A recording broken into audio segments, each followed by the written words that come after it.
አንድ ጳጳስ አቡነ ገብርኤል የሚባሉ ጳጳስ በዕለተ ዓርብ ላይ ቅድስት ድንግል ማርያም ቤዛዊት አትባልም፣ ቤዛ የሚባሉ ጌታችን ኢየሱስ ክርስቶስ ብቻ ነው፣ አትፍሩ፣ ለዚህ ደግሞ ማተማመኛ እኔ ነኝ ደንግጡ ሲሉ ሶስተኛ ወገን ነው የሚመስሉት።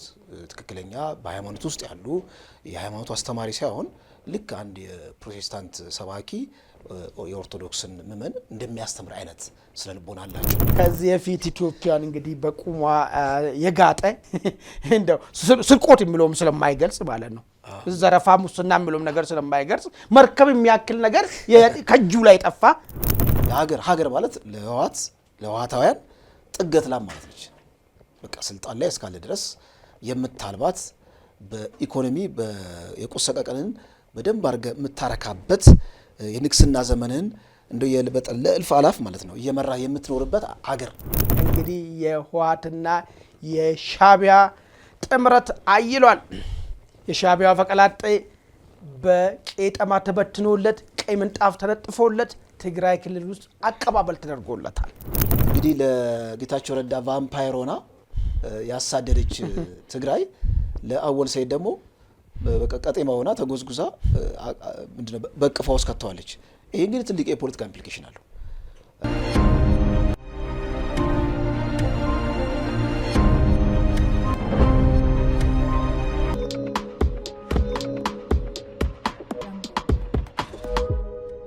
ሰላም ጤና ይስጥልን ውድ የኢትዮ ውይይት ተከታታዮች፣ ይህ ዕለታዊ የተሰኘው የኢትዮ ውይይት ዝግጅታችን ነው።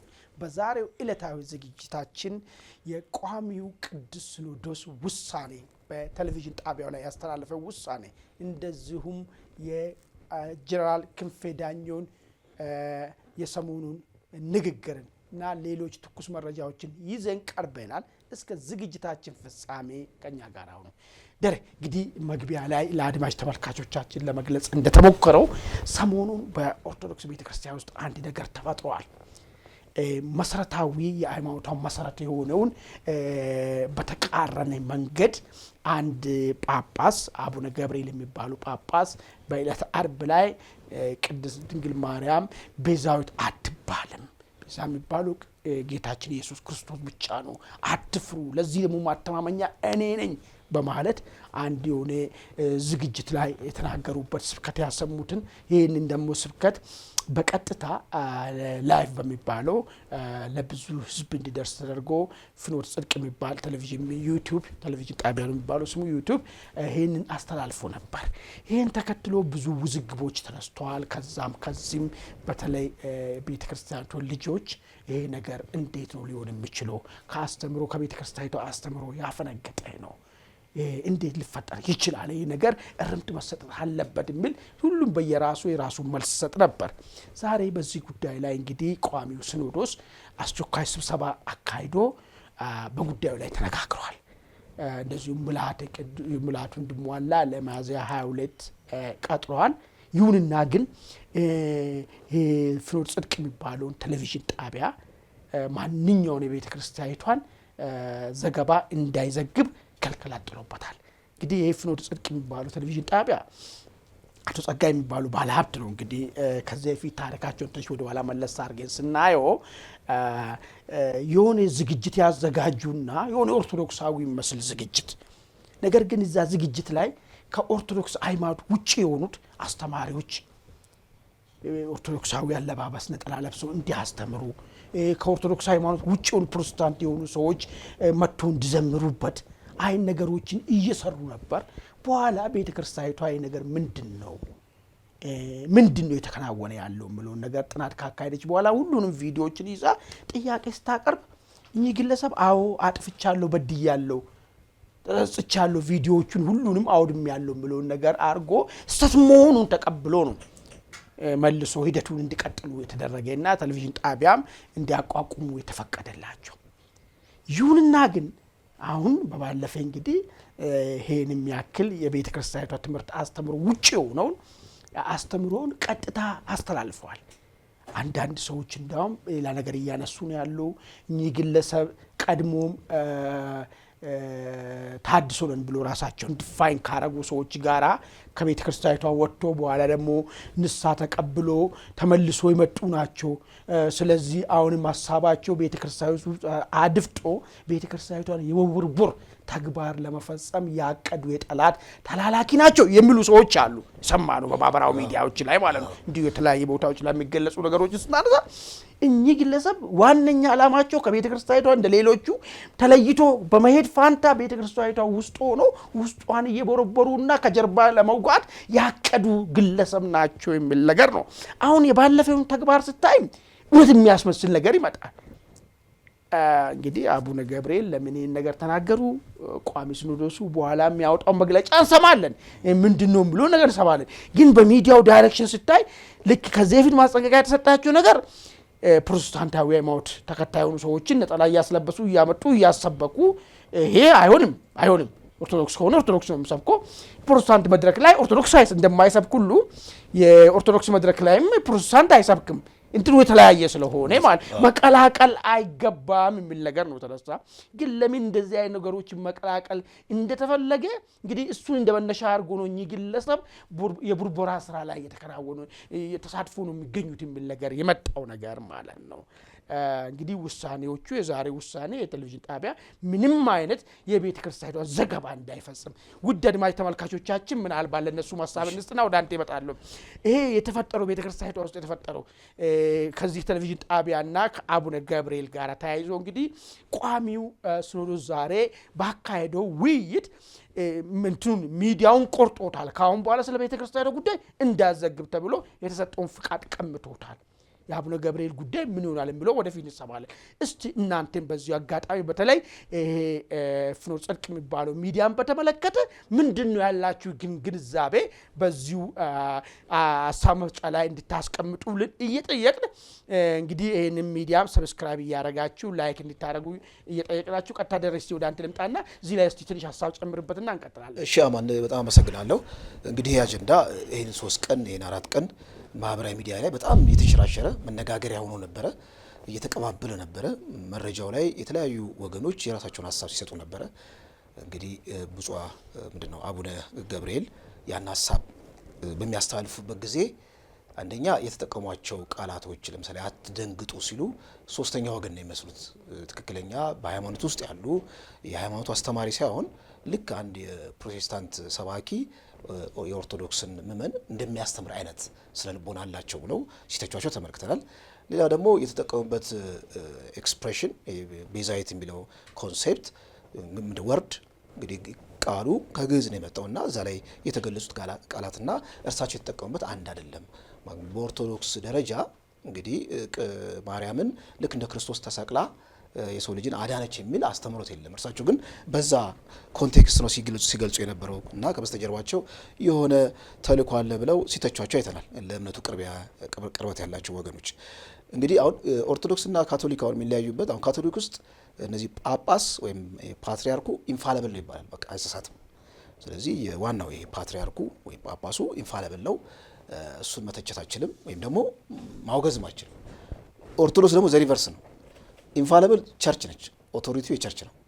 ጳጳሳት ስህተት ሊሰሩ ይችላሉ፣ የተለያዩ ስራ ሊሰሩ ይችላሉ። ስለዚህ እነሱ የማውገዝ ሂደት ኤክስኮሙኒኬት የሚባለው ኮንሴፕት እንግዲህ በታሪክ ሲመጣ እስከዛሬ ሲጠቀሙበት የነበረ ነው።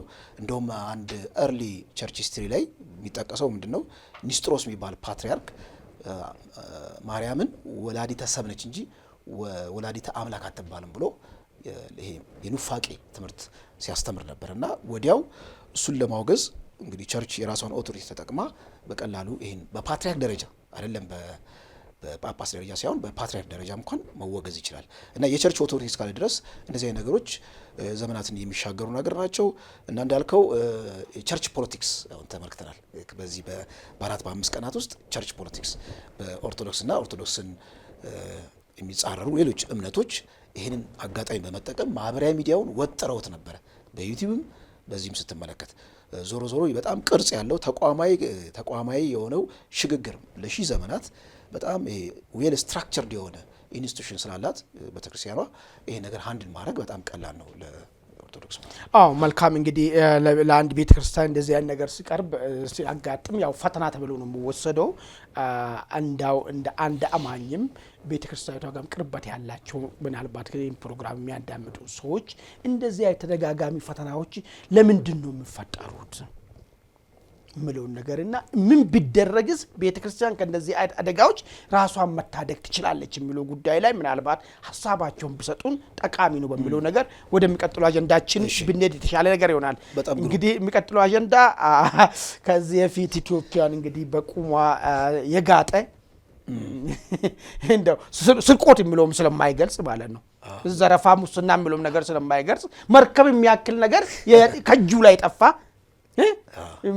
ስንት አይነት በደል ሲፈጽም የነበረ ጀነራል ክንፌ ዳኘው እንግዲህ ልክ ለውጡ እንደመጣ በቁጥጥር ስር ውሎ እስር ቤት ከረመ።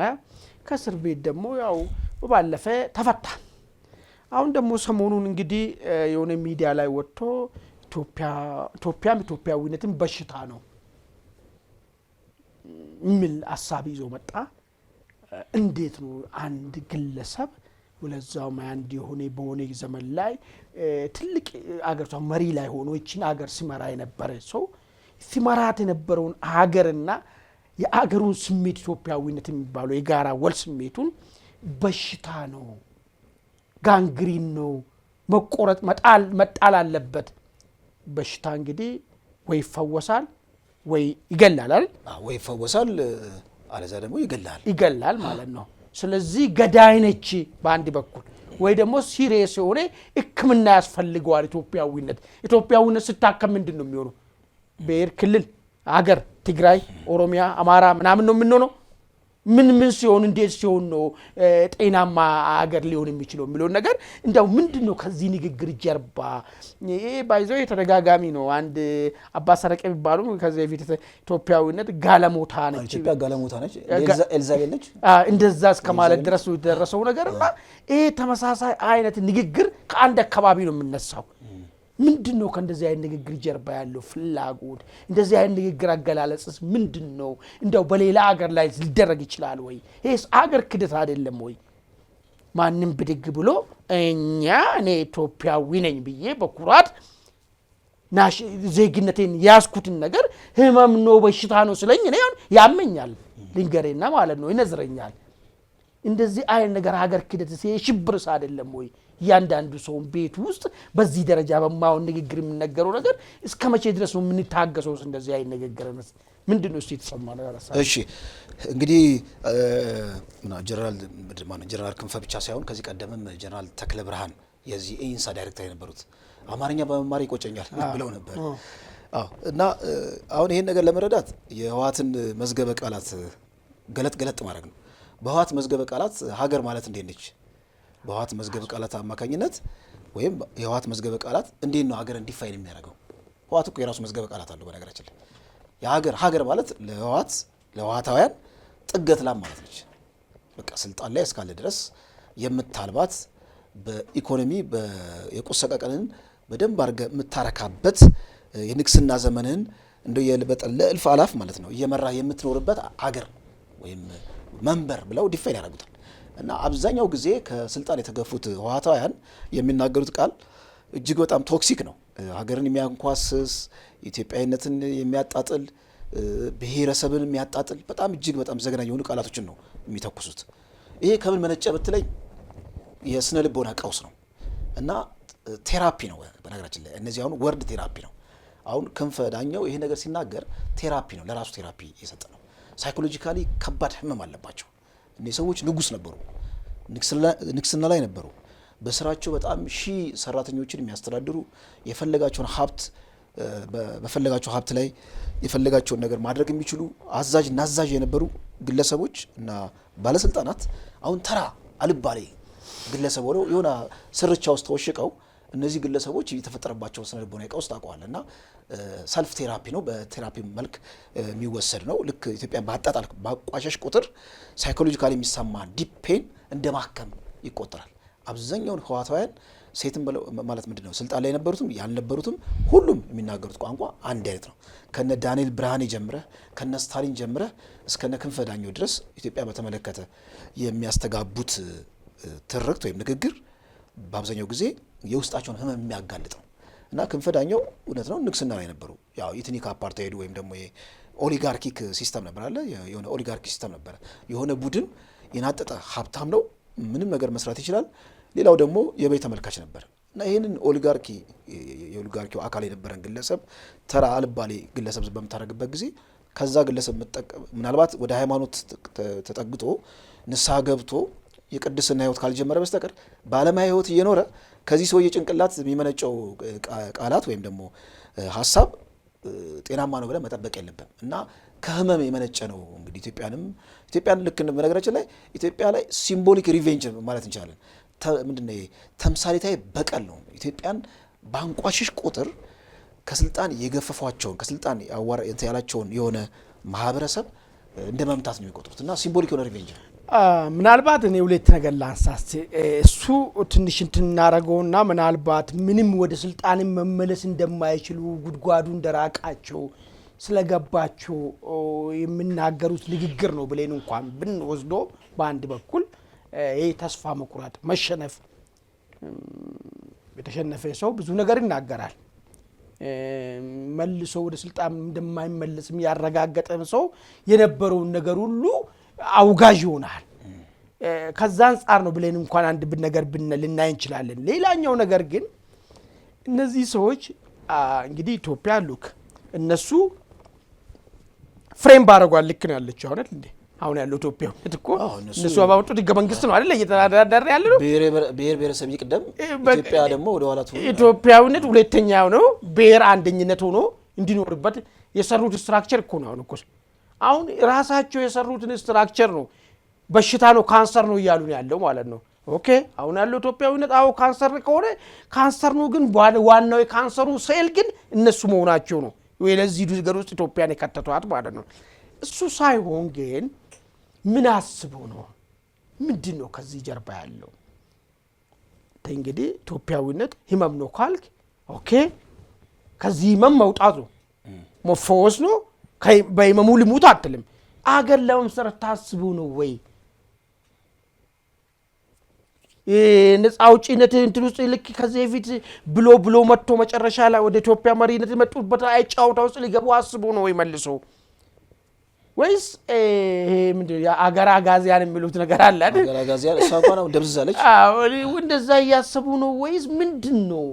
አሁን እኮ የሰውዬ እኮ እየኖረበት ነው እሱ። እሺ ውጪ ሊኖር ይችላል ምንም ቢሆን እሺ ሌላው ማህበረሰብ በሱ ባትወክለው እንኳን የሱ ልጆች እኮ ይኖሩበታል እዚህ ሀገር ውስጥ። ሀገራችን ነው ብሎ ነው እየኖሩ ያሉት ማለት ነው። ልጆቹም የሚኖሩበት ነው ማንነትም ጭምር ነው። ህመም ነው እያለ በሽታ ነው እያለ ያለው ነገር ማለት ነው። ይሄ ከበቀል ብቻ ሳይሆን ከሌላ አንግልም ይሆን የሚታይ ሀሳብ ያለ ነገር ይመስለኛል። ምናልባት እንዲሁ ያለማመዱ ከኢትዮጵያዊነት መውጣት አለብን፣ እቺ ኢምፓየር ነች፣ ከዚህች ኢምፓየር ደግሞ ተለይተን የራሳችን አገር መመስረት አለብን የሚል አይነት ስሜት ነው ወይ ያለው? እሱስ ቢሆን ደግሞ ምን ያህል የሚያስኬድስ ነገር ይሆናል? ብዙ ነገር ተብሎ ነበር ከዚህ በፊት በጦርነቱ ጊዜ ብዙ ነገር ተብሎ ነበር። እንደማያዋጣቸው ስላወቁ አሁን እነ ሳልሳይ ወያኔ በጣም የሚናደዱት እነ ክንፈ ዳኘው ስልጣን ላይ በነበሩበት ጊዜ ሀገረ ትግራይን ለመፍጠር የሚያስችለውን ቅድመ ሁኔታ አላመቻቹም። ዝም ብለው ሀብታቸውን ብቻ ሲያራሩጡ ነው የኖሩት። ምክንያቱም ሀገረ ትግራይን ለመፍጠር የሚያስፈልገውን ሪሶርስ ቴሪቶሪ በሙሉ ኢንኮርፖሬት አድርገው ማዘጋጀት ነበረባቸው ብሎ ይከሷቸዋል። አሁን እነ ሳልሳይ ወያኔ ሀገረ ትግራይ ዛሬ መሆን አለባት የሚለው በጣም ቅዠታም የሆነ ፓርቲ ነው። ነገር ግን አሁን አንድ አባባል ትዝ ይለኛል። አሁን እንዳልከው ጥሩ ሀሳብ ያንስተሃል። ራሳቸው የፈጠሩት የብሔር ፌዴራሊዝም ራሳው በላቸው ማለት ራሳቸው የፈጠሩት ከዛ በኋላ አውሬ የሆነ በላቸው። ልክ አንድ የሆነ ሳይንስ ልቦለድ አለ። ላብራቶሪ ውስጥ የሆነ ሮቦት ፈጠረና ሮቦቱ ድንገት ወደ አውሬነት ተቀይሮ ራሱ ሳይንቲስቱን የበላበት የሆነ ሳይንስ ልቦለድ አለ። እና ልክ እንደዛ ወያኔ ህገ መንግስት ቀርጾ የብሔር ፌዴራሊዝም ሰራና አውሬ የሆነ በላው ራሱ። በቃ ምንም ማድረግ አይቻልም። ጥሩ እንግዲህ እሺ ግለሰቡ በዚህ ደረጃ ማንሳት ይችላል ብለን እንኳን ብናስብ የሀገርን አንድነትን የአገርን ዜጎችን አብሮ የመኖርን የጋራ ማንነትን እንደዚህ በሚነካ ንግግር ላይ ሲደረግ በማንቋሽ መጣው ነገር ዝም ብሎ መታየት አለበት ወይ ከመንግስት አካባቢ? እንደዚህ አይነት ነገር ቅድም ብያለሁ። አንድ አሜሪካዊነት በሽታ ነው ብል በምን አይነት መንገድ ነው ትሪት የሚደረገው የሚለውን ነገር ነው። አንድ እንግሊዛዊነት እኮ በሽታ እኮ ነው እኮ ማይድን በሽታ ህመም ነው ምን አይነት እንትን ነው የሚታይበት ነገር። በዚህ ሀገር ውስጥ እነሱ ስልጣን ላይ በነበሩበት ዘመን የሚገርም ሁኔታ ጸረ ሽብር ህጋቸው ምን ይላል መሰለህ? አንድ ቆንጭራ ገዝተህ ብትወጣ ወይ ቡና ሊጠርብበት ሊሆን ይችላል ወይ ሰው ሊገልበት ሊሆን ይችላል። ገና አይታወቅም። በሐሳብ በጭንቅላት በመግዛት እንዲህ ልታረጋ አስበሃል ተብለ ነበር ሽብርተኛ የምትባለው እነ ክንፌ ሀገር በሚመሩበት ዘመን ማለት ነው። እነ ክንፌ ግን ሀገር ላይ እንደዚህ ሽብር እየነዙ ማለት ነው የማይጠየቁበት እስከመቼ ድረስ ነው? የወን ማንነታችን ነው እየተሰደቡ ነው። ይሄ ማንንም አይደለም እዚህ ቴሪቶሪ ውስጥ የሚኖር ማንኛውም ሰው ኢትዮጵያዊነቱን ተቀብሎ ነው እየኖረ ያለው። የጋራ ማንነቱ ነው የማንነት ማለት ነው። ይሄን ያበሻቀጠብኝ ማለት ነው። እስከመቼ ድረስ ነው መንግስት እንደዚህ አይነት ነገር የሚታገሰው? የሚለው ነገር ፍሪደም ኦፍ ስፒች ቢባል ነገር አለ። ግን ፍሪደም ኦፍ ስፒች ደግሞ ለከታለው እሱም ልጓም አለው። አብሳይ ብላስፌሚ ምንድነው? ሃይማኖትን ማጣጣል፣ ማንቋሸሽ። አሁን የንግግር ምንድነው? የንግግር ነጻነት ተሰጥቷል በተፈጥሮ ወይም ደግሞ ህገ መንግስት ላይ ዋስትና ተሰጥቷል። ይሄን የንግግር ነጻነትን ግን አቢዙ የምታረግ ከሆነ ህግ ይጠይቃል። ለምሳሌ አሁን የሃይማኖትን ብታንቋሽሽ ትጠየቃል። ሀገር ደግሞ ሁሉንም ያቀፈ ሀገር እኮ ከሃይማኖትን በላይ እኮ የጋራ ወል ማንነታችን እኮ ነው እኮ ሀገር ላይ የሆነ የፍጅት ጥሪ እንደሞ ሀገርን የሚበታትን ሀገርን የሚያንቋሽ ነገር ስታረግ ደግሞ የምትጠየቅበት የራሱ የሆነ የህግ አግባብ አለ። ግን ሲሪየስሊ ጉዳዩን የመያዝና ያለመያዝ ጉዳይ ነው። ውድ አድማጭ ተመልካቾቻችን እንግዲህ እናንተ በዚህ ላይ ጀነራል ንግግር ላይ ሐሳባችሁን እንድትሰጡን እየጠየቅናችሁ እንግዲህ የህወሓትና የሻዕቢያ ጥምረት አይሏል። የሻዕቢያ ፈቀላጤ በቄጠማ ተበትኖለት ቀይ ምንጣፍ ተነጥፎለት ትግራይ ክልል ውስጥ አቀባበል ተደርጎለታል። ጀነራል ታደሰ ተሹሞ ሲሄዱ ይሄን ህገወጥ ግንኙነት በአስቸኳይ እንዲያቆሙ ከተሰጣቸው ስራ መመሪያ ውስጥ አንዱ ነበር። ነገር ግን አሁንም በፊት ከነበረው በጣም ተጠናክሮ መጥቷል። አወል አሊ ነው የሚባለው አወል ሰይድ ነው የሚባለው። አወል ሰይድ እንግዲህ ወደ ትግራይ ክልል ሲመጣ የአንድ ጀግና እንግዲህ አወል ሰይድ ማለት የሻዕቢያ ፈቀላጤ ነው። በአስመራ ቁጭ ብሎ አክቲቪስቱ እንደፈለገ የሚናገር ኢትዮጵያን ሲያበሻቅጣት የሚውል ኦርቶዶክስን ሲያበሻቅጣት የሚውል ሰው ነው። የሚገርም ነገር ማለት ነው። እና በዚህ ደረጃ አቀባበል ተደርጎ መደረጉ ምንድነው አንድምታው? ይሄን ነገር ጀነራል ታደሰ ማስቆም ካልቻለ ፌደራል መንግስቱ ነገሩ ሳይጠነክር ምን አይነት እርምጃስ መውሰድ አለበት የሚለው ነገርም እንድበታለን። ዳይሬክት እዚህ ላይ ያሳብንስና ምልክቶች እያየን ነበረ። ከቀናት በፊት ታዋቂዋ ዘፋኝ ታዋቂዋ አቀንቃኝ ባድመ ላይ ትልቅ ድግስ ደግሳ ነበረ። በዛም ወታደራዊ መኮንኖቻቸው ማለት ነው እነሱ የሚጨፍሩበትን የሚደንሱበትን ቪዲዮ በሻዕቢያ ዲጂታል ክንፍ ዩቲዩብ ሚዲያዎች ላይ ተመልክተናል እና ባለፈው በደም ተንትነዋል። ለምንድነው እሷ መታ ይሄን ድግስ ያደረገችው? የነ ጌታቸው ረዳ ቡድንን አባሮ ስልጣን የያዘው የነ ታደሰ ወረደ ጀነራል ታደሰ ወረደ ቡድን ምንም ለምንድነው ያላለው ብለን ኮሜንት አድርገናል። አሁን ደግሞ ጭራሽ ነው አወል ሰይድ የአስመራው ፈቀላጤ ኢትዮጵያን የሚያበሻቅጥ እንዲሁም ደግሞ ለኢትዮጵያ በጣም ጥልቅ ጥላቻ ያለው ሻዕቢያ ወለድ ብሔረተኝነት፣ እንደውም የኤርትራ ብሔረተኝነት አይባልም፣ ሻዕቢያ ወለድ ብሔረተኝነት ልክ የህወሓት ብሔረተኝነት ህወሓት ወለድ ብሔረተኝነት እንደሚባለው እና ሻዕቢያ ወለድ ብሔረተኝነትን አፈቀላጤ ሆነው የሚያቀነቅነው እጅግ በጣም ኢትዮጵያን የሚጠየፈው ግለሰብ ኢትዮጵያ ምንድነው ትግራይ ውስጥ ሲገባ ተመልክተናል። እንግዲህ ለጌታቸው ረዳ ቫምፓየር ሆና ያሳደደች ትግራይ ለአወል ሰይድ ደግሞ በቀጤማ ሆና ተጎዝጉዛ ምንድነው በቅፋ ውስጥ ከተዋለች። ይሄ እንግዲህ ትልቅ የፖለቲካ ኢምፕሊኬሽን አለው። በጌታቸው ረዳ እግር የተተካው ሻዕቢያ ቀን በቀን ስራዎችን እየሰራ ነው። ምንም እጁን አጣጥፎ ቁጭ አያለም። ካሁን በኋላም እንደው ጉዳዩን ዝም ብለ ሲሪየስሊ በብጣሽ ደብዳቤ በማስጠንቀቂያ ብቻ የምትተው ነገር ሳይሆን በጣም ሲሪየስ የሆኑ ሜዠርመንቶች የሚወሰዱ ይመስለኛል። ምክንያቱም በእኛ ግዛት ውስጥ በጣም እየተንቧቸበት እንደፈለገ ሌላኛ 10ኛ ምንድነው 9 ብሔር ነው ያላት ኤርትራ 10ኛ ብሔር አድርጓታል ትግራይን እና እንደፈለገ የፈለገውን ነገር መስራት እንደሚችል እየተመለከትን ነው። መቀሌ ይመጣሉ ይሄዳሉ። በዛው ደግሞ ይገርማል። እኔ እንግዲህ ያው መቀሌ አካባቢ ለስራ ጉዳይ ተቀምጬ አውቀዋለሁ። ትንሽ ከኤርትራዎች ጋር ያለው የስነ ልቦና አቀራረብን አውቀዋለሁና ጭራሽ መተው ኤርትራዎቹ እንደዚህ አይነት ጉዳይ በሚሰሩበት ጊዜ የበለጠ ከኢትዮጵያ ጋር የመራራቁ ኢትዮጵያን የመጥላቱ ኢትዮጵያ ላይ የማሴሩ ሁኔታ እያደገ ነው የሚሄደው። ጥላቻ ነው መተው እነዛ የሚገቱ። ዞሮ ዞሮ ምንም ብዙም ርቀት የሚያስኬድ ነገር አይደለም። ምክንያቱም ትግራይ በራሷ ያለባት ክራይሲስ የሚያወላድ አይደለም። ሻቢያም ሀብታም ሆኖ ሞልቶ ተርፎት አይደለም። ብዙ ኤርትራዎች እየተሰደዱ ኢትዮጵያ ውስጥ አዲስ አበባ ውስጥ ነው የሚቀመጡት፣ ወደ ባህር ባዶ የሚሄዱት። ያን ያለ ሀብታም ሀገር አይደለም እና ምንድነው ደካማ ላይ ደካማ ተያይዘህ ነው የምጠፋው። ሱዳን እንትም ያለው ኤርትራም ያለው ትግራይም ያለው ሁኔታ ብዙም ያወላዳ አይደለም። ግን ይሄ ለመንግስት አይ ቲንክ ጥሩ ግብዓት ነው የሚሆነው። እንደው ዝም ብሎ በስፔኩሌሽን ብቻ በትንታኔ በአንድምታ ብቻ ሻቢያና ወያኔ ያልተቀደሰ ጋብቻ መስርቷል የሚለው ዝም ብሎ ከትንታኔ ባሻገር ስጋ ለብሶ በአካል እየተመለከተ ነው። አሁን ይሄ ቀጣይ እርምጃ ሶፍት ፓወሮችን ለመውሰድ መረር ያለ ጫን ያለ እርምጃዎችን ለመውሰድ ጥሩ ምክንያቶችን አግኝቷል መንግስት። አዎ እንግዲህ ትልቁ ነጥብ ምንድነው ይሄ ነገር በኋላ ምን ይዞ ይመጣል የሚለውን ነገር ነው። አሁን አይተናል። ከዚህ በፊት ያ ሰሜን ኢዝ ላይ ያ ነገር ከመፈጠሩ በፊት ብዙ ስንል ነበር በሚዲያ ላይ።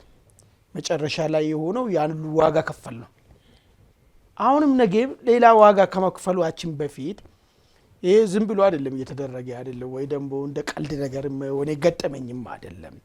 ኤሌምበሬን አምጥተ ባድሜ ላይ ስታስጨፍር ኤሌመለሰ አምጥተ ባድሜ ላይ ስታስጨፍር ምንድነው ምን መልእክት ማስተላለፍ ነው የተፈለገው ሁለቱ ኃይሎች መካከል የሚለውን ነገር ነው በደንብ መጠየቅ ያለበት። እነሱ ጨርሰዋል። አሁን ምንድነው ማሳየት ላይ ነው ያሉት። በጀርባ የሚደረገው ንግግሩ ሁሉ ያልቋል። ይሄ ሰፊውን ህዝብ ማለሳለስ ላይ ነው ያሉት ማለት ነው። አሁን ይሄን ሰውየውንም አምጥተ እንግዲህ ትግራይ ክልል ውስጥ በእንደዛ ደረጃ አቀባበል አርግቴ እንደፈለገ ፈንጭተው እንዲሄድ ማድረጉ ምንድነው የሚለው ነገር ሻቢያና ህወሓት መካከል ያለው ምዶለተው ነገር ያለቀ ነገር መሆኑና ህዝቡ በኋላ እንዳይደረብር ማስተካከያ መደላደሎችን እየፈጠሩ ነው ያሉት። ቀጥሎ ለሚያሳውቁት ነገር ህዝቡን ጠላት አልነበርንም እንዴ እንደዚህ አይደለንም እንዴ እንዴት እንደዚህ ምናን የሚለው ነገር ከአይምሮ ውስጥ እያጠቡለት ነው ያለው። ይሄ ጋብቻ ግን ለሰላም አይደለም፣ ኢትዮጵያን ያደማታል። ሀገርን ለአደገኛ ማዕት ውስጥ ከታት። ዝም ብሎ ለመልካም ነገር ቢሆን ምንም ችግር ያለው ነገር አይደለም። ያኔ ኢትዮጵያና ኤርትራ እኮ እንደ ሀገር እኮ ስታረቁ ብዙዎች ያልቅሷል። ብዙዎች ደስታቸውን በትልቅ በቃ ትናርጎ ገልጿል። ብዙ እናቶች ነው የሆኑት አቃለው ነው ያኔ እንዴት ሲገልጹ እንደነበረ። ለምን ለመልካም ነገር ስለሆነ። ይሄኛው ግን ይሄኛው ጥምረት ለመልካም አይደለም፣ ቀሪውን ኢትዮጵያ ህዝብ ለማድማት ነው። ለራሱም ለትግራይ ህዝብ አይጠቅምም፣ አይጠቅምም፣ ለኤርትራ ህዝብ አይጠቅምም። እኮ ለዛ እኮ ነው እየተናገርን ያለ ነው እኮ። ሁለቱ ኃይሎች ብቻ የሚያደርጉ ነገር ምናልባት ከዚህ ፊት ሲሉ እንደነበረው ወደ መንበር ስልጣን ለመመለስ የሀገሪቷን ሀብት በግላቸው ብቻ አሟጦ ለመብላት ልክ ከባድሜ ጦርነት በፊት ወደ ነበረው ኃይል ነገር ወደዛ እንመልሳለን ነው። አሁን ወደዛ የሚመለስ ኢትዮጵያዊ ያለ ወይ ነው ጥያቄ። ይሄን ቀንበር ሊሸከም የሚችል ኢትዮጵያዊ ያለ ወይ ነው። ደግሞ የሚያሳዝን በሻቢያና በወያኔ መካከል ያለው የስነ ልቦና ቁርኝት የጌታና የሎሌ ነው ይታወቃል። ይሉ አልነበረም እንደ ሻቢያዎች እኮ የቡድን መሳሪያ እንኳን የሌለውን እኮ ነው አምጥተን እኮ 4 ኪሎ ያስገባ ነው። አሁንም የኛው ህወሓት እየጠየቀ ያለው 4 ኪሎ ወስዶ ሻቢያ ያመጣኛል ነው ያደርጋለው። ጌቶች ያመጡናል። ግን ለሁለቱም አይሆንም፣ ለህዝቡም አይሆንም፣ ለቀሪው ኢትዮጵያ ህዝብም አይሆንም። አሁን ባለንበት ዘመን ላይ ሲያን የሚሸከም ኢትዮጵያዊ ያለ ወይ ጥያቄው አየው። የሚገርም ያለንበት ዘመን እኮ ነው ማሰብ እኮ ያለበት እኮ ጭራሽ ሊሆን አይችልም። የቲፒኤልኤፍን የባርነት ስሜት የሻቢያ ያለው የባርነት ስሜት በጣም ውስጡ የገነገነ ነው። እነዚህን ስሜት ወደ ሰፊው ህዝብ እንዳያሰራጭ ያሰጋል። ገባ ህዝብ ጋር እንዳይሄድ። ምክንያቱም አሁን ወያኔ ጋር ብቻ መቅረት አለበት። ለሻቢያ ማደር ማለት ነው። እንደውም ቃለ መጠይቅ ሁሉ ተደርጎለታል ሰውየው ተደርጎለታል። እንትን ነው በቃ የተፈለገው ነገር። እንግዲህ ውድ አድማጭ ተመልካቾቻችን እስቲ የሰሞኑ የህወሓትና የሻቢያ ጥምረት አንዴ ዘፋኝን እያመጡ በኢትዮጵያ ግዛት ላይ ያለ ኢትዮጵያ መንግስት እውቅና ውጪ እንዲጨፍር ማድረግ፣ ሌላ ጊዜ አክቲቪስትን እያመጡት እንደ ጀግና አቀባበል ማድረግ በመቀሌ ላይ ምንድነው ያለው ምስጢር? እውነት ለዚህ አገር ይጠቅማል ወይ? ለትግራይ ይጠቅማል? ለኤርትራ ህዝብ ይጠቅማል? ምንድነው ይዞ መጣ የሚለው ነገር ሐሳብ መስጫ ቦታ ላይ እስቲ የራሳችሁን ሐሳብ ስጡን። እንግዲህ ኢትዮ ውይይትን ደግሞ ሰብስክራይብ በማድረግ ይሄ ውይይት ለሌሎችም ተደራሽ እንዲሆን ሼር ላይክ ማድረግን አትዘንጉ ይላል። የዛሬውን ውይይታችን በዚህ እንቋጨው። እንግዲህ የዛሬው ውይይታችን በዚህ ቋጭተናል። በሌላ ጊዜ እስክንገናኝ ድረስ